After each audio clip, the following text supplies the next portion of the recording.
Hello everyone, কেমন আছো তোমরা সবাই? আমি তো বেশ ভালোই আছি। তো বোনের বার্থডে ব্লগের পার্ট 1 তো তোমরা দেখেই নিয়েছো। তো এটা ছিল পার্ট 2। তো এখন হবে কেক কাটিং। তো রান্না করতে আমাদের অনেকটাই দেরি হয়ে গেছিল বলে ফার্স্টে কেকটা কাটিং করে নিয়েছিলাম আমরা। তো কেকটা খুবই সুন্দর ছিল, কিন্তু এই যে ওপরের রোজগুলো একটু মানে ওপরে লেগে গিয়েছিল, তার জন্য একটু বাজে লাগছিল দেখতে। তো যাই হোক, তারপর দেখো এরা সব পোজ দিচ্ছে। এটা কি পোজ দিচ্ছিল আমি সঠিকভাবে বুঝে উঠতে পারছিলাম না, কেমন ধরনের ওরা মনে হচ্ছে পোজটা সেই দিতে যাচ্ছিল। তো যাই হোক, ওরা ফুলদানিটা অনেক ছবি টবি তোলে। ছবি টবি তোলার পর যেরকম ইচ্ছা কর। মানে এদের কি বলতো, ছবি তোলা শেষই হচ্ছিল না। তারপর ছবি টবি তোলার পর কেক কাটিং এর পর্ব। এবার আমি মোমবাতিগুলো জ্বালিয়ে দিচ্ছিলাম। তারপরে এই মোমবাতিগুলো তারপরে লিভিয়ে দেখো দেবো না, বুনু কেকটা কাট চামচ দিয়ে খাইয়ে দিবি। তো ও কেক কেটে এবার সবাইকেই খাইয়ে দেবে। তো যাই হোক, এরকমভাবে আমরা কিন্তু ছোটবেলায় কেক কাটিং করে বার্থডে সেলিব্রেট করিনি। মানে এখন করি। খেপি আমি এটা বিয়ের পর বান্ধবী দে। থেকে করছি। কিন্তু বিয়ের আগে কখনো এভাবে হয়নি। অবশ্য তখন পাঁচ তরকারি, ভাত, পায়েস এটাই মা, বাবা করে দিত। আমি খাবো এবার, বন্ধু-বান্ধব আসতো। আমাকে সবই হতো, খাওয়াবি কিন্তু এই বলছিস? কেক কাটিংটা আমাদের ছিল না। তো যাই হোক, বোন আমার থেকে ৮ বছরের ছোট। তো দেখে মনে হয় না এখন পাশাপাশি দেখবো গেলে কত যে লাগে। বোনকেই বড় লাগে আমার থেকে। তো যাই হোক, ও আমার থেকে একটু লম্বা হাইট আছে। আর আমি যেহেতু একটু রোগা, তার জন্য সবাই ভাবে সেম এজ। তো বোন চাকু দিয়ে খাওয়াবো আমার ভাবছি। থেকে ৮ বছরের ছোট এখন হলেও হাত মানে সেইভাবে কেউ বুঝতে পারে না। তো যাই হোক, আবারও একটা বছর পেরিয়ে আরেকটা নতুন এজে ও পা রাখছে। তো দেখি সবাই এদিকে ওকে আয়। হ্যাপি বার্থডে উইশ করো। আর সবাই ব্লেস করো যেন ও সবসময় এরকম হাসিখুশি ভালো থাকে।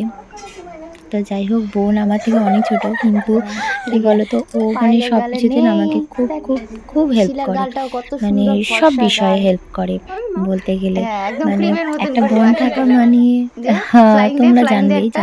যাদের বোন আছে, একটা বোন থাকা মানে অনেক কথা শেয়ার করা, পুরো একদম ফ্রেন্ডের মতন। যেটা সবার সাথে শেয়ার করা যায় না, কিন্তু বোনের সাথেও শেয়ার করা যায়। হাজার খুনসুটি, মারামারি যত যাই হোক, আবার বোন না হলে ভালো লাগে না। তো তারপর কেক কাটিং এর পর মা ওকে, যেহেতু পায়েসটা অনেক তাড়াতাড়ি রান্না হয়ে গেছিল, তো পায়েস খাইয়ে দিয়েছিল। আর কেকটাও মা খাইয়ে দিয়েছিল ওকে। তো তারপর বোনও একটু মাকে খাইয়ে দিল।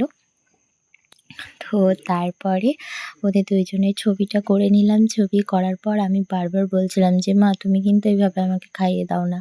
কোনোদিন খাইয়ে দাওনি।" তো বলছে, "তোমাদের সময় তো আর ছিল না এসব।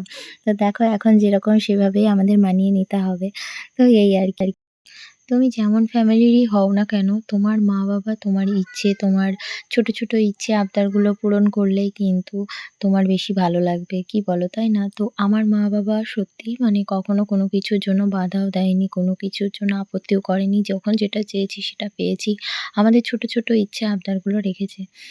তো যাই হোক, অনেক কথা বলে ফেললাম। তো এবার চলে আসি খাওয়া-দাওয়ার পর্ব। তো বোনকে এভাবে সাজিয়ে গুছিয়ে দিয়ে খাওয়া-দাওয়াটা স্টার্ট করে দিল ওরা। আর এদিকে আমি কিছু ছবি নিচ্ছিলাম, ভিডিও করে নিচ্ছিলাম। তো ওর এই দুটো হচ্ছে বেস্ট ফ্রেন্ড। তো এদের ২ জনকে না হলে চলে না। তো ৩ জনে একদম সেম। মানে কি বলবো, সেম মানে ঠিক এদের খাওয়া-দাওয়া যেরকম, আস্তে, আস্তে পুরো ১ ঘন্টা সময় নিয়েছিল এরা খাওয়া-দাওয়া করতে। মানে ওরা বসেছে ৩টের সময় খেতে, আর উঠেছে ৪:১০-১৫ য়। মানে ১ ঘন্টারও বেশি। তো যাই হোক, ওরা মানে এতটা টাইম ধরে খাওয়া-দাওয়া মানে খুব আস্তে, আস্তে খায় এরা। গল্প করছে, খাচ্ছে, মানে এত ধীরে সুস্থে খাওয়া-দাওয়া। আর আমি এদের ডাল-টাল সব গুছিয়ে দিচ্ছিলাম।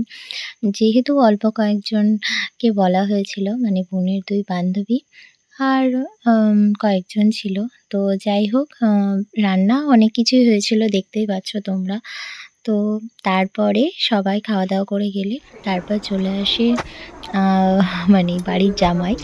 বাড়ির বড় জামাই এসেছে কাজ-টাজ সেরে। তারপর ও বলছে, "আমি ভাত খাবো না, দিয়ে এটা রাইস খাবো খাবো না, তো? সেটা খাবো না।" তো ওর তো মানে যতবার আসে হ্যাঁ, ততবারই, বছরে একবার জামাই আসলে যা হয়, সে ভাতে খাবো যখনই না, আসুক রাইস বছরে রুটি একবার খাবো। কি ৬ মাস পর একবার আসে। তো যখন সবকিছু দেওয়া হয় না, টাকা বলবে, "আমি কোথায় এটা দেখি? খাবো না, ওটা খাবো না।" চলতেই টাকা? থাকে আরকি।